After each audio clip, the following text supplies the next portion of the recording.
People from all over the world are descending on Indiana for this weekend's Indianapolis 500. The race brings hundreds of thousands of people to the Circle City, including those who are trafficking young girls. It comes as a surprise to many, but 83% of sex trafficking victims are U.S. citizens. Volunteers and the Attorney General's office have been working to get out in front of the problem. Sarah Whitmire reports on their efforts to raise awareness and the battle they're up against. It's called the greatest spectacle in racing. The Indianapolis 500 is right up there with the Super Bowl in terms of prestige and excitement. 400,000 spectators will fill the track and the infield. But there's a dark side to the race, one that pops up not just around the Indy 500, but lots of large events. It isn't, the sporting event per se. It's any kind of large event that attracts a lot of men and a party atmosphere. That's what you're looking for in terms of the statistical increase in demand for commercial sex and therefore danger for human trafficking. It was something the Attorney General's office really began focusing on in 2012. The Super Bowl was coming to town. Figures from the 2010 Super Bowl in Miami estimated 10,000 prostitutes were brought in. Indiana's legislature quickly moved to strengthen the state's laws, making it illegal for anyone to arrange for someone to participate in a forced sexual act, and made it easier to prosecute people who sold children into sexual slavery. They distributed tens of thousands of pieces of awareness materials. Ultimately, police made 68 commercial sex arrests, and 4 potential human trafficking victims were identified and recovered. She came from like middle upper class family.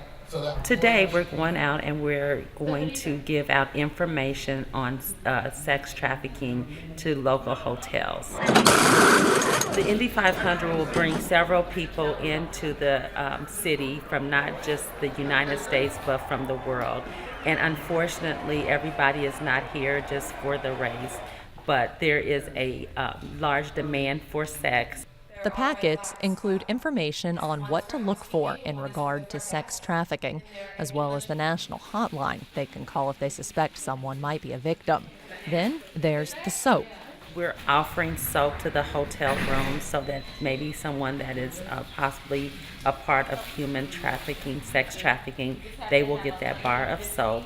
And it will have the number of the human trafficking, the national human trafficking number, where they can call, or if someone is suspecting someone of being human or sex trafficked.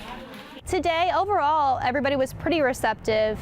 The last hotel that we went to, they didn't necessarily say they could put the soap bars out as part of their hotel policy, that it had to have the brand name on the soap bars. But they still took a bag of them and said, just for purposes of awareness and giving them to housekeeping and having the number readily available.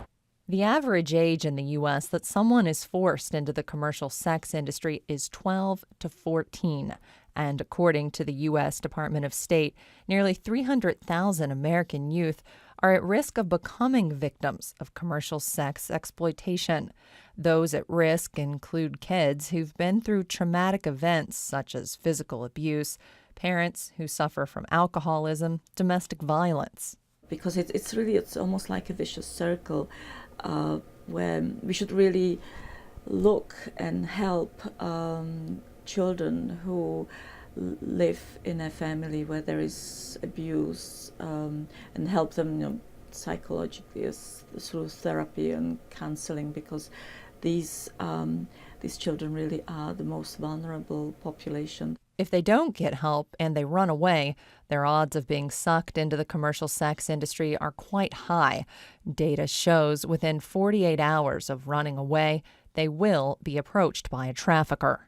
It's just very important that we as a society start to recognize that this is really the human rights abuse of our age and that something needs to be done, and that something is a societal sea change in terms of our attitudes toward the damage that commercial sex does.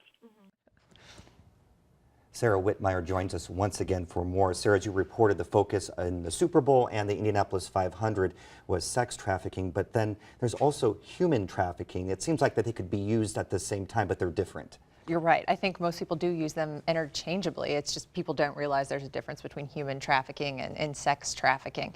But human trafficking is actually a much bigger thing, and within human trafficking is sex trafficking. I think most people, when they think human trafficking, they think women who are held in brothels in Thailand or young girls who are held as sex slaves. But in reality, it's the second largest criminal industry in the world, and it affects something like 27 million people, human trafficking. So sex trafficking, labor trafficking all fit within inside human trafficking. And really, the distinguishing factor is this idea of human exploitation. People who are being held in some capacity without their ID, without a passport. That's been taken from them, and someone is holding on to it until they complete whatever service for whatever period of time, and you know, it's not returned until they've done this service. And that's kind of the distinguishing factor, I guess, in all of this. You talked about the Super Bowl a few years ago, but is human trafficking new in Indiana? It seems like you don't hear much about it until these big events happen. Yeah, I don't feel like it's something we've heard a lot about until recently, but I think it was 2005 that the Indiana Attorney General established IPATH, which is this task force. It's the Indiana Protection for Abused and Trafficked Humans. And Indiana really started focusing on this. It did seem like right around the Super Bowl, really looking at the laws they had in place and if they were enough and what loopholes needed to be closed. And then, of course, the legislature got involved and did pass a number of rules to really strengthen Indiana's laws. It's really interesting, in talking to the Attorney General's office, they compare human trafficking to what domestic violence used to look like 20 years ago. And their reasoning is interesting because they say 20 years ago, people didn't want to talk about domestic violence. They say, you know, if that was going on at your neighbor's house, that was your neighbor's issue. Or even if it was going on in your own house, it was kind of just something that was taboo. And they say human trafficking is the same thing. It's something that's so ugly and hard to get our heads around that people don't want to talk about it. I think the good news is they say the tide's starting to shift a little, but certainly a lot more needs to be done to raise awareness. Thanks, Sarah, for that report. Thank you.